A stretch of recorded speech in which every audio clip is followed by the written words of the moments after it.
Welcome back, traders and investors. We have Rachel Fox on with us today, 17-year-old actor, musician, and day trader, author of Fox on Stocks. Getting up bright and early this morning for us. Rachel, how you doing? I'm doing great. I'm wide awake this morning. Okay, so how'd you get interested in the stock market? That's a good question. I just really, I guess, in a very organic kind of fashion. My mom explained it to me starting from a really young age, so I had always kind of understood it and been around it and been with it. And when I was about 15 and a half, I kind of understood the concept of day trading, and I just thought it was the greatest thing in the world. And I opened a virtual account because my parents wouldn't let me open a real account and trade with real money. So I opened a virtual account and proved to them I could actually make money, and then they let me, put some of my money on it, and then it just kind of blew up from there. But I just tried, and I knew that it was something I could do, and my parents saw that, so it all worked out. How do you find time, like to obviously actress, musician, and trade as well? Are you trading actively here too, or are you just kind of, doing it a bit? Like, how do you find time for all this, Rachel?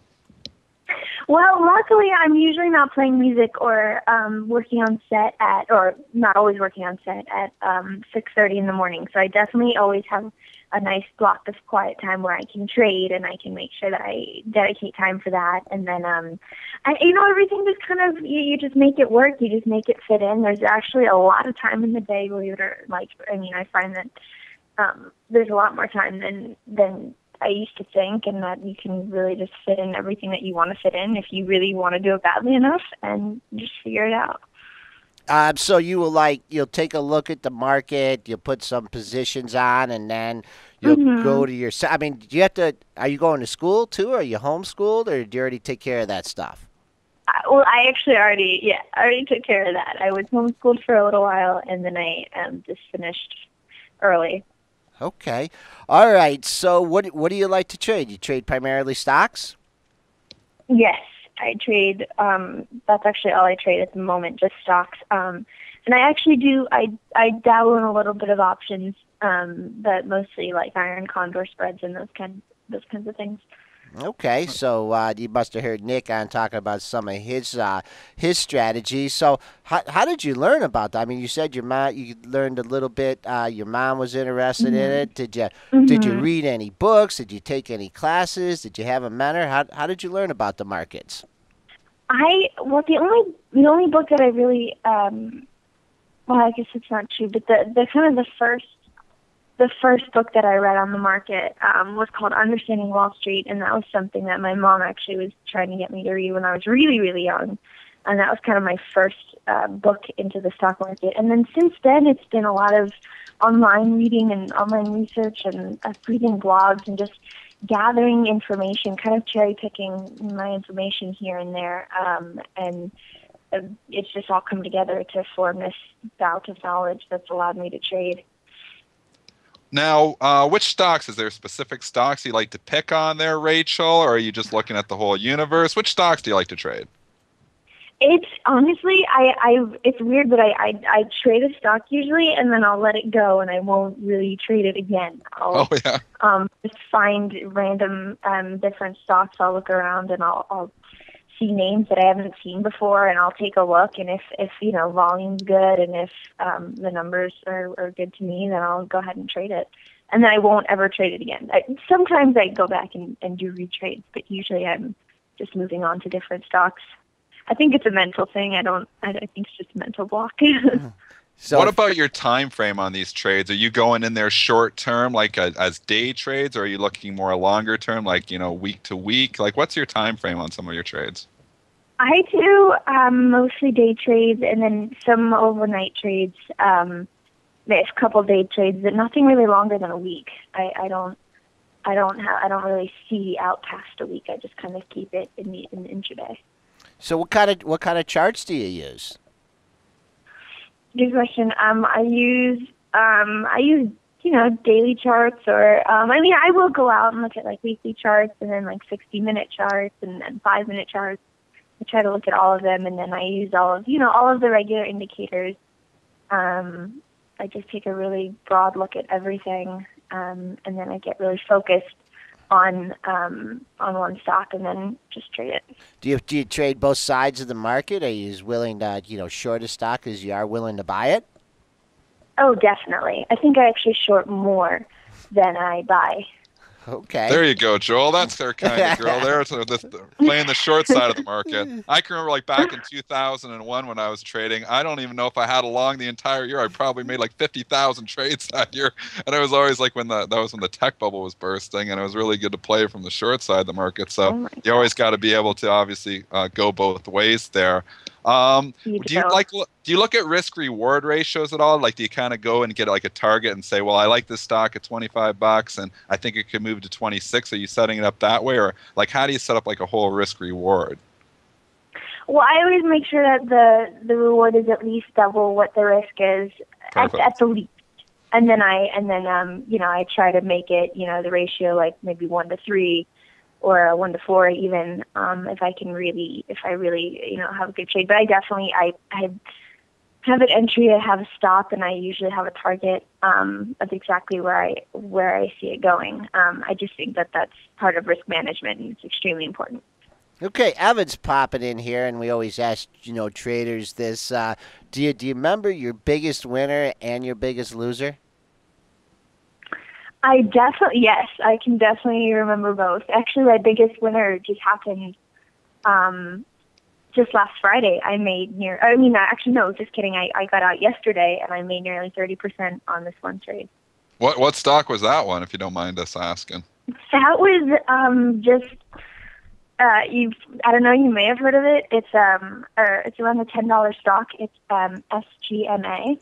Oh, you're playing the Momos, huh? Yeah, yeah, the Momos.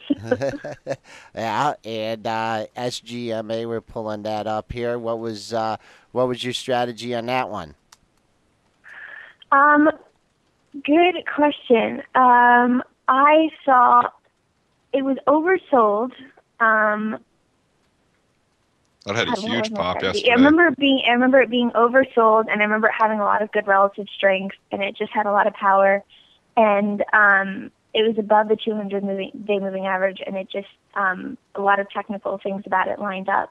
Yeah. And I went ahead and bought it, and it had just had a really bad drop, really heavy breakdown. I remember that, and I just thought that it was going to bounce back. Right, so you probably snuck in around the $8 level, and then you got exactly right at $7.99 is when I got. Oh wow, nice trade. Yeah, nice one. And how about early on? What was your biggest loser? My biggest loser was actually trade number one, and I didn't even know it for the first 9 months. It was a stock recommendation, and I got in, and the stock was at about, I don't remember, like $1.50, and then it just, over the 9-month period, I kept holding it and holding it. And this was my first trade, so I didn't have a stop. I didn't have a target. I just bought it, and I was like, oh, this is going to go up because someone told me. Yeah, I know. Sounds ridiculous when I say it now. But I think like over 9 months, it just dropped to like a quarter of a penny, and it's now worth like absolutely nothing. I think it might have been a pump and dump. And you got caught at. Well, you know what? You learned a lesson from it, though, right? Exactly. You started doing your own research. Do you pay much attention to the fundamentals? Earnings trends or rating changes. Is that a factor in your trading at all? I like a little bit, but not. I mean, not. No, I guess not really. I mean, I'll look at those things, but they won't really have too much of an effect because I'm in and out pretty fast. And so I'm not too. You're focused more on the technicals. You're focused more. Yeah, on the exactly, side. exactly. I'm not completely ignorant to the, I guess the financial metrics and other fundamental stuff, but I'm more focused on technicals. Right. Well, tell us about your site there, Rachel. Fox on Stocks. You've got this site here. Tell us about that and what you talk about on the site. Okay. Well, Fox on Stocks is a blog site. I started it summer of 2012, and I've just been blogging once a week ever since. And I blog on pretty much everything I see in the trading world, my trades, And I will also blog a lot on different, I guess, pop culture kind of things that I see going on and how they relate to the stock market. There's a Justin Bieber index. I don't know if you guys knew that, but I blogged on that one week, and just like, crazy stuff that I see that could be interesting to my generation, could maybe encourage my generation to get in to stock trading a little more, and also teach all generations about stock trading more and more, because I have a lot of people emailing me and coming to me who are people who are young like me, and then people who are in their 50s and 60s who want to understand this stuff more. Okay. So like you're at your desk here early this morning, S&Ps. Do you follow the S&P futures at all? The indexes, or you just pretty much focus on your individual stocks and your charts? I pretty much focus on my individual stocks and charts, but I definitely I try to keep a pulse on exactly what the whole market is doing. Okay, so you're at your desk early this morning. What kind of trades are you looking at? What kind of setups are the radar? We got a nice pop yesterday, perhaps looking through some follow through in the day. Do you have any particular stocks on your radar? I do. I have a couple. These are, once again, some randoms here. I don't even know if anyone is going to be looking at these, but a couple on my list this morning are one called Flex, F-L-E-X, Flextronic. Yep. Pretty bullish on that. I'm pretty, all of my trade setups this morning are long because I feel like, like you said, there's going to be a little bit of follow through after that pop yesterday. But a couple on my list are FLEX, NPCT, and ONNN. Okay, so you're looking for this Flextronics here, bumping up against some highs here. So perhaps looking for some follow through from yesterday's move. 929 was a high, closed near that level. Not a big moving stock, but you perhaps looking for a breakout today. Exactly. Okay, and then you said NPCT or IPCT? NCTC. NCTC. Yeah, do you trade those like $400 stocks at all, or is that just not free? Like the Googles and the Apples. Do you trade those high flyers or not? Or are they just not don't fit your risk reward ratios?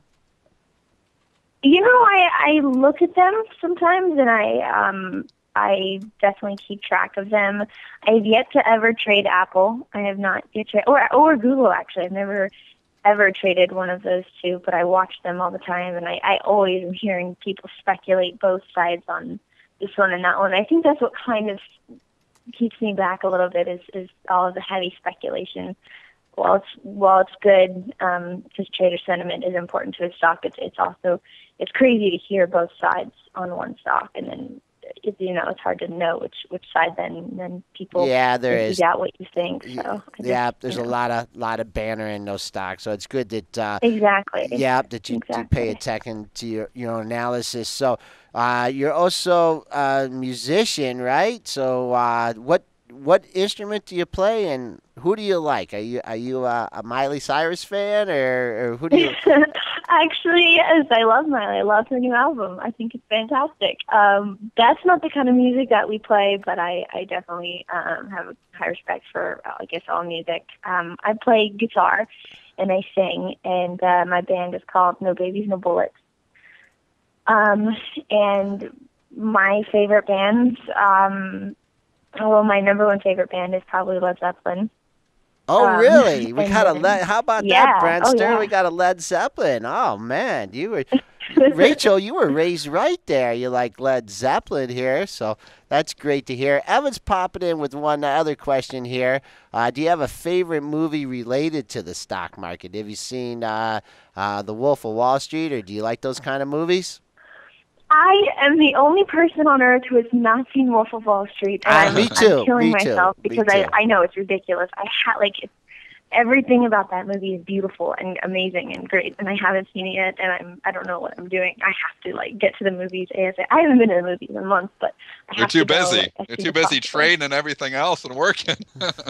Okay, well, I know exactly, but you got to make time for things like Wolf of Wall Street because come on. Yep, It's you're perfect. involved in the market. So, okay, well, just to wrap things up, you've been involved for the markets for a while, self-educated. You did you did the paper trading, and you did a step up. But for people, not only youngsters, but we got all kinds of people that are in our chat room and stuff involved in the markets. What is the single best piece of advice you could give to somebody that wanted to get involved in the markets?